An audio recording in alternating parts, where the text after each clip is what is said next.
আসসালামু আলাইকুম। Rsbanktech চ্যানেলের পক্ষ থেকে আপনাদের সবাইকে স্বাগতম। আজকে আমরা যে বিষয়টি জানব সেটি হচ্ছে যে বাংলাদেশে যতগুলি ব্যাংক আছে, ব্যাংকগুলির যে বৈদেশিক মুদ্রা অর্জিত করে বা রেমিটেন্স, এই রেমিটেন্স প্রবাহটা কমে গেছে। অর্থাৎ পূর্বে যে পরিমাণটা ছিল তার তুলনায় অর্থ বছরে অনেকটা কমে গেছে।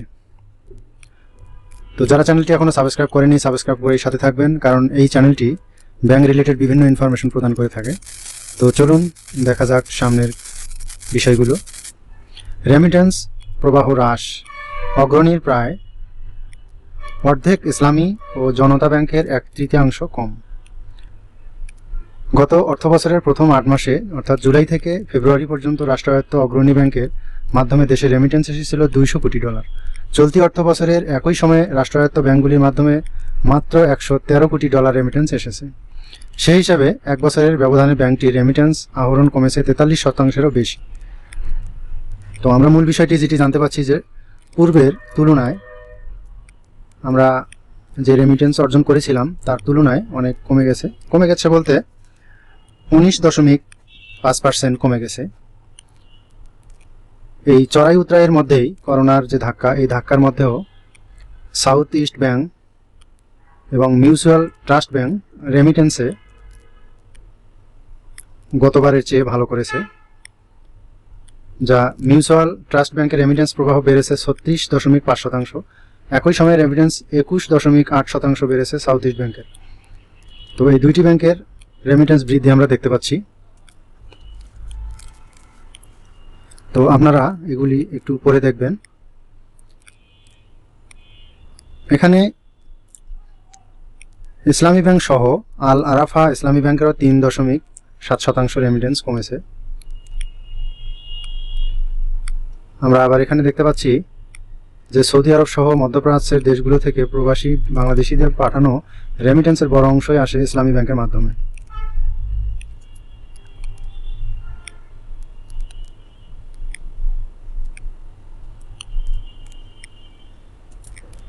এখানে আমরা দেখতে পাচ্ছি যে রেমিটেন্স আহরণ প্রায় 1/3 কমে যাওয়ার কারণ জানতে চাইলে ইসলামী ব্যাংকের ব্যবস্থাপনা পরিচালক মোহাম্মদ মনিরুল মাওলা বণিকবার্তাকে বলেন যে 2019 সালের রেমিটেন্স প্রবাহকে আমরা স্বাভাবিক মাত্রা বলে মনে করছি। ওই বছরের মার্চে যে পরিমাণ রেমিটেন্স ইসলামী ব্যাংকের মাধ্যমে এসেছিল, চলতি বছরের মার্চে তার চেয়ে প্রায় 25% বেশি এসেছে। অর্থাৎ গত বছরে যেরকম এসেছিল তার চেয়ে বৃদ্ধি পেয়েছে 25%, এটা তুলনামূলকভাবে। তো আমরা যদি এখানে দেখেন যে চলতি অর্থ বছরের 8 মাসের রেমিটেন্স প্রবাহ কমেছে 19.5%। আমরা যদি এই সমীকরণটা দেখি, দেখেন যে ইসলামী ব্যাংকের -32.8, ডাচ বাংলা ব্যাংকের -5.2, অগ্রণী ব্যাংকের -43.2, সোনালী ব্যাংকের 17.3, অন্যদিকে ব্যাংক এশিয়ার বৃদ্ধি পেয়ে 1.6, অর্থাৎ বৃদ্ধি পেয়েছে রেমিটেন্স অর্জন। জনতা ব্যাংকের কমেছে 31, আবার সাউথ ইস্ট ব্যাংকের 21.8 বৃদ্ধি পেয়েছে। পূবালী ব্যাংকের কমেছে 11.2, আল আরাফা ইসলামী ব্যাংকের কমেছে 3.7, অন্যদিকে মিউচুয়াল ট্রাস্ট ব্যাংকের 36.5 বেড়েছে।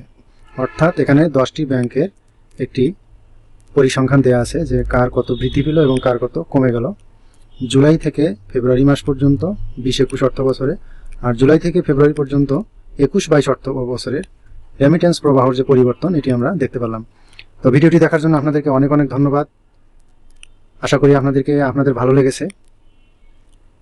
চ্যানেলটি অবশ্যই সাবস্ক্রাইব করবেন, লাইক কমেন্ট শেয়ার করবেন।